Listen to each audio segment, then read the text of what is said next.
میں اور میرا ایک انصاری پڑوسی دونوں اطراف مدینہ کے ایک گاؤں بنو امیہ بن زید میں رہتے تھے، جو مدینہ کے پورب کی طرف تھا، بلند گاؤں میں سے ہے۔ ہم دونوں باری باری نبی کریم صلی اللہ علیہ وآلہ وسلم کی خدمت شریف میں حاضر ہوا کرتے تھے۔ ایک دن وہ آتا، ایک دن میں آتا۔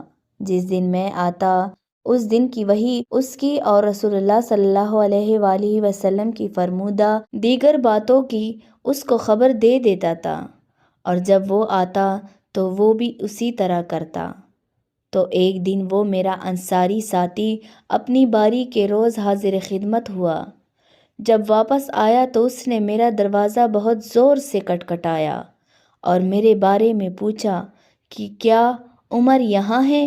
میں گھبرا کر اس کے پاس آیا۔ وہ کہنے لگا کہ ایک بڑا معاملہ پیش آ گیا ہے، یعنی رسول اللہ صلی اللہ علیہ وآلہ وسلم نے اپنی بیویوں کو طلاق دے دی ہے۔ پھر میں اپنی بیٹی حفصہ کے پاس گیا، وہ رو رہی تھی۔